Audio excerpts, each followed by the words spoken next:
पता नहीं ऐसा क्यों लग रहा है कि कल शुरू हुआ था ये मैच, कुछ 2 घंटे जैसे 2 घंटे और 2 मिनट लग गए हैं इस पारी को खत्म होने में। इवन मॉर्गन ने टॉस जीता और विराट कोहली को कहा कि पहले आप बल्लेबाजी करिए, और 2 टीमें आई खेलने के लिए, एक जो नहीं कर पा रही थी और दूसरी जो पहली बॉल से चौके छक्के लगा रही थी। आज तो 2 मैच का लुत्फ उठाया हमने, time and in attitude both. आप देख रहे हैं क्रिकबज़ लाइव, मैं हूं गौरव कपूर, मेरे साथ अजय जडेजा और वीरेंद्र सहवाग। और पहले तो हम एक बात कह लें कि भाई देखो, मतलब हमारे लिए कोई लॉटरी का नंबर या कोई जीतने वाला घोड़ा जो पीछे है, कुछ रेस का कुछ हमें अभी बता दो ना, ताकि हम नहीं कुछ कर लें, क्योंकि 185 बना स्कोर और वीरू की प्रेडिक्शन थी 182 और मेरी प्रेडिक्शन थी कि इनकी प्रेडिक्शन ठीक होगी, तो कम से कम मेरी एक प्रेडिक्शन तो ठीक निकली।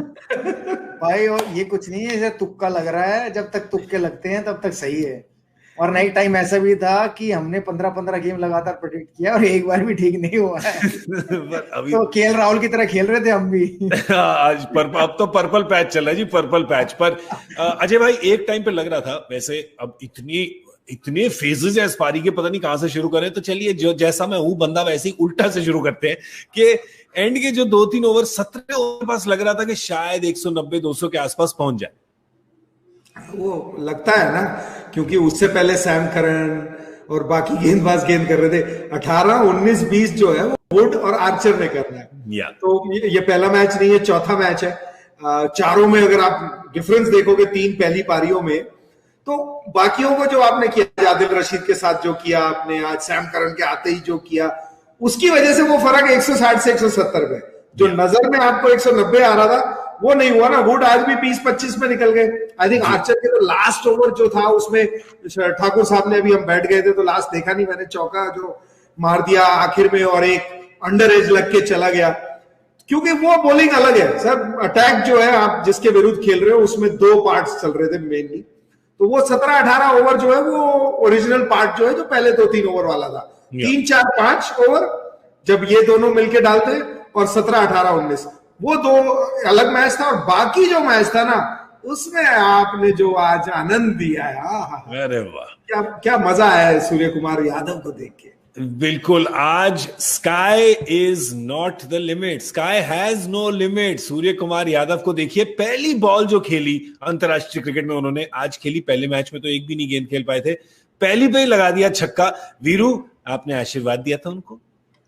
बिल्कुल, हमारा आशीर्वाद हमेशा नए खिलाड़ियों के साथ रहता है, लेकिन एक नहीं, रोहित शर्मा ने भी पहली गेंद पे छक्का लगाया, श्रेयस अय्यर आए तो उन्होंने पहली गेंद पे चौका लगाया, तो 3 भारतीय खिलाड़ी ऐसे थे जिन्होंने पहली गेंद पर चौका या छक्का लगाया। लेकिन सूर्य कुमार शायद इंतजार कर रहे थे कि उन्हें मौका कब मिलेगा अपनी प्रतिभा दिखाने का, और जब मौका मिला तो बिल्कुल वो वैसे खेले जैसे वो आईपीएल में खेलते थे। मैं ईशान किशन के लिए भी मैंने यही बोला था, ऐसा लगा नहीं कि वो अंतरराष्ट्रीय मैच खेल रहे हैं, क्योंकि अब जब इंटरनेशनल मैच खेलने जाते हो ना, थोड़े घबराए, थोड़े नर्वस जरूर रहते हो, लेकिन आपने पहली गेंद पर जब छक्का लगाया तो सारी घबराहट निकल जाती है, सारी नर्वसनेस दूर हो जाती है, और फिर आप कहते हो हाँ भाई, आई बिलोंग दिस एरिया, कि अब मैं यहाँ पर बिलोंग करता हूँ और मैं खेल सकता हूँ, रन बना सकता हूँ। और एक कॉन्फिडेंस आता है जब ना आप दूसरी टीम के सबसे तेज गेंदबाज की गेंद पर छक्का लगाते हो पहली पे, तो आत्मविश्वास और बढ़ जाता है कि यार अगर मैंने इसको छक्का लगाया ना तो बाकियों को तो मैं खेल ही लूंगा, बाकियों को तो लपेट ही लूंगा। और तगड़ा लपेटा अजय भाई सूर्य ने, क्या खेला है, मतलब है ना, जैसे उनका पहली बॉल से आपने जो किया वो तो एक चीज है, मतलब एक ही पारी देखी है आज, मतलब जो जिसने हमने तो देखा हुआ इतने सालों से आया, लेकिन अगर आप पहली पारी को ही देखे ना तो क्या दिखता है, स्क्वायर लेग पे एक छक्का, ठीक है, फिर प्लेस करके जब थर्ड मैन आ गए वहां पे उन्होंने प्लेस किया, फिर बेन स्टोक्स आए बैकफुट पे, उन्होंने एक इतना खूबसूरत पंच दिखाया आपको, ऑन साइड पे तो वो फ्लिक करते ही है, स्पिनर्स आए उनसे खेल रहे थे, तो मतलब एक ये मैं मानता हूं कि ये नई जनरेशन है और ये थॉट ही नहीं है, ये नहीं है कि कोई बैट नए हो गए या खिलाड़ी नए हो गए, आई थिंक उनकी सोच ही ऐसी है कि जब वो बॉल खेलने जाते हैं बॉलर देखते हैं और कहते हैं ये बॉलर यहां जाएगा, ये बॉलर यहां जाएगा, तो एट विल जो कहते हैं ना खेलते हैं। तो होता था पहले भी, कभी कभी एक आध बार 25-30-10 इनिंगों में कोई आदमी ऐसा खेल के दिखाता था, अब आपको हर इनिंग के अंदर 1-2 इनिंग्स ऐसी दिखती है। इस सीरीज में सूर्य कुमार यादव की बात कर रहे हैं हम अभी, ईशान किशन ने जो किया, तो ऐसा लगता है ना कि एक जनरेशन जैसे चेंज होती है, घर में नहीं कहते हम, जैसे आप तो छोटे हैं, मतलब मेरे बेटा तो मैं उसको नहीं नहीं, हमारे जमाने में ना इंटरनेट नहीं होता था, तो उसके बिना भी जिंदगी चलती है। तो अब जो बल्लेबाज बैटिंग करने आ रहे हैं ना, तो वो और जो जनरेशन जो सीनियर है इस टीम में, उनका उतना ही डिफरेंस है। वो कहते हैं 2-4 बॉल है ना देखनी चाहिए, वो कहते हैं 2-4 बॉल में ना 10 पे होना चाहिए आदमी। ये बिल्कुल बिल्कुल सही। आज तो आज बिल्कुल जैसे बैटिंग ऐसे कर रहे हैं जैसे गली क्रिकेट का मजा उठा रहे हैं, ठीक है। और आउट भी थोड़ा वीरू गली क्रिकेट के टाइप ही हुआ ना, 1 टिप 2 हैंड। बिल्कुल बिल्कुल, मुझे समझ में नहीं आया कि अंपायर और क्या देखना चाह रहे थे। मतलब क्लियर कट दिख रहा था, जब उनकी उंगलियां नीचे टिकी तो दोनों तरफ ऐसे खुल गई थी, ऐसे ऐसे खुल गई थी बिल्कुल। तो फिर उसके बाद वो कह रहे हैं कि उनको दृश्य ठीक नहीं है, कंक्लूसिव नहीं है कि वो अंपायर जो ग्राउंड अंपायर उनका निर्णय बदल सके। टीवी अंपायर को नहीं पता चला, लेकिन ग्राउंड अंपायर को इतनी दूर से पता चल गया कि उन्होंने क्लीन कैच पकड़ा है। ये बात थोड़ी समझ में नहीं आई मुझे कि टीवी के पास कैमरा मतलब जूम करने की क्षमता है, लेकिन नॉर्मल आदमी की आंखों में वो क्षमता नहीं है कि वो जूम करके देख ले और बता दे कि ये करेक्ट कैच पकड़ा है नहीं। तो जब अगर वो डाउट में थे तो उनको भी नॉट आउट कहना चाहिए था। अगर नॉट आउट देते तो फिर टीवी अंपायर उनके साथ जाते और सूर्य कुमार आउट नहीं होते, तो शायद जो 10-15 रन की कमी रहेगी ना वो पूरी हो जाती।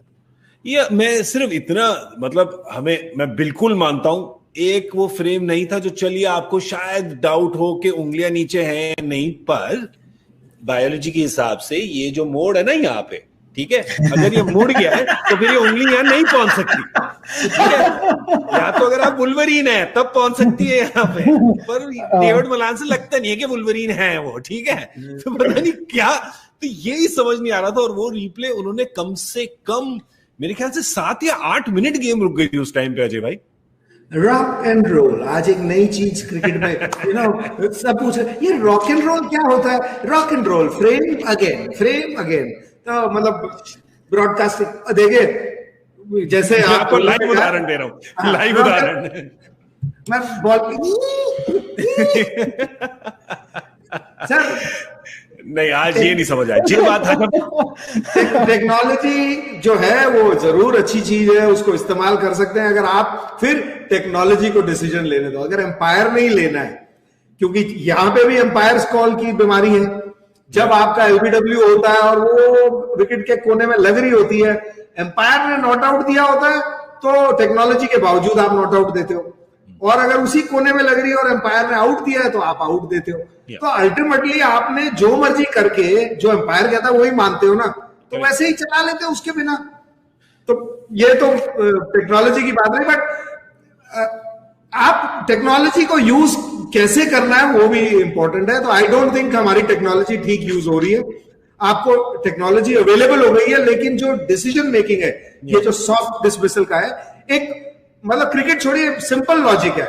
अगर आपने एम्पायर को लगा है कि कुछ 19 पीस है, तभी आप गए टेक्नोलॉजी के पास। ऐसे कर दो, नहीं ऐसे किया है तभी तो गए हो। ऐसे करते हो तो वो बाहर चले ऐसे करके ऐसे क्यों कर रहे हो? You right. नहीं, आप पहले ऐसे करते हो और फिर ऐसे करते हो भाई, या ऐसे करते हो तो टेक्नोलॉजी बता देगी, या ऐसे करते हो तो बंदा निकल लेगा। आप दोनों तरफ नहीं चल सकते ना, heads I win tail you lose चल रहा है ये तो सर बिल्कुल ठीक बोला आपने। और ये जो एलबीडब्ल्यू, हाँ जी सॉरी भाई, मैं कहता हूँ एम्पायर का भी एक्सपीरियंस कहते थे ना, तो अगर अब सिर्फ ऐसे ही करना है तो एक काम करते हैं, आप और मैं चलते हैं किसी दिन खड़े हो जाते हैं, जब होगा कर देंगे। सही बात है। पर अगर ये आपका प्लान मुझे अच्छा लगा, कुर्सी मिल सकती है कि अगर मतलब अगर ऐसे ही करना है तो बैठ के भी कर सकते हैं ना।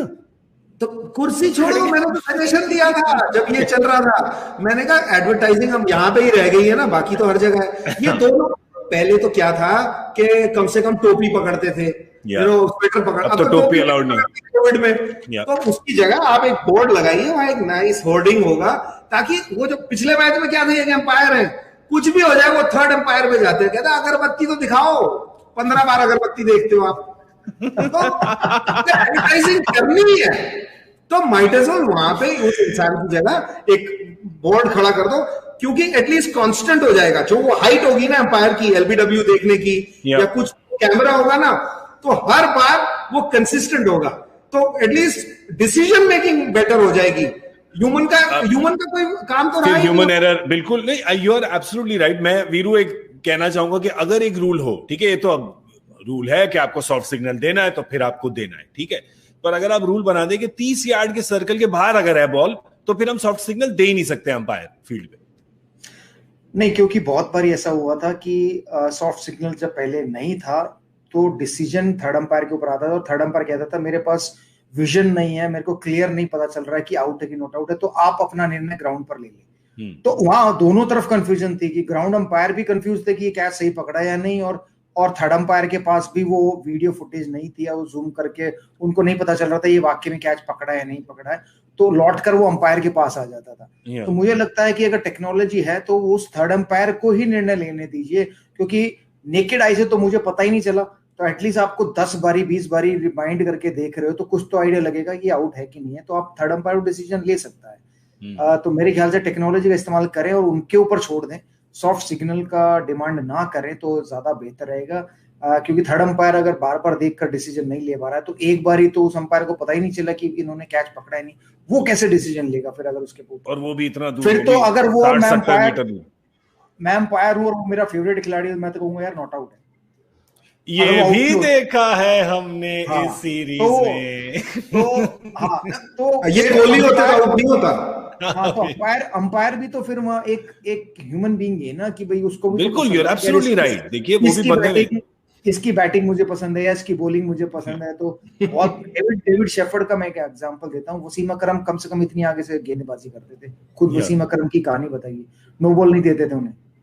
जब भी आप साइड कैमरा से देखते थे वसीम अकरम की बॉलिंग इतने वो लाइन के बाहर होते थे, बट क्योंकि डेविड शेफर्ड को पसंद थे वसीम अकरम, वो ध्यान ही नहीं देते थे पैर पे, सामने देखते थे बस, तो डाले जाओ 9 बॉलें जितनी डालनी है। तो अंपायर के भी फेवरेट्स हो जाते हैं, तो फिर अगर जब अंपायर के ऊपर ही बात आती है तो फिर वो कहते हैं अच्छा यार मेरा फेवरेट है तो इसको नॉट आउट ही दे दो। तो ये चलिए इसमें और चर्चा करेंगे, क्योंकि एक और बात हुई थी बाद में जब क्रिस जॉर्डन शायद कर रहे थे फील्डिंग, कहा कि बैक हील जो है शायद उनकी बाउंड्री पे टच हो रही हो, और जब ऐसा हुआ तो भी सॉफ्ट सिग्नल आउट दे दिया गया। अब 70-80 मीटर से पीछे का पैर का हील तो आपको दिख ही नहीं सकता, चाहे वो 7 मीटर दूर हो, 70 मीटर। खेल ये मैच के बाद इसकी बात करेंगे, क्योंकि अभी the business at hand is के 185 जो है वो लक्ष्य भारत ने लगा दिया है। और चाहे आप देखें कि पावर प्ले इतना अच्छा ना रहा हो, सिर्फ मेरे ख्याल से 45 रन का पावर प्ले था, 1 विकेट गिरी थी उसमें, पर देखें अगर स्कोर सब कुछ छोड़ दें कि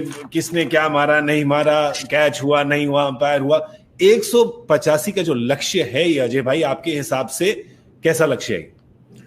बराबर का लक्ष्य है, अच्छा लक्ष्य है। ये कहोगे कि अब आप जैसे पिछले ना लक्ष्य तो नजर आता था कि यार एडवांटेज बैटिंग साइड है जो चेज कर रही है वो आराम से कर लेगी। 185 का स्कोर है, बॉल भी गीली हो रही है, विकेट अच्छी है, दूसरी टीम अच्छी है, फिर भी मैं कहूंगा ये बराबर का मैच है, ये टक्कर का मैच है।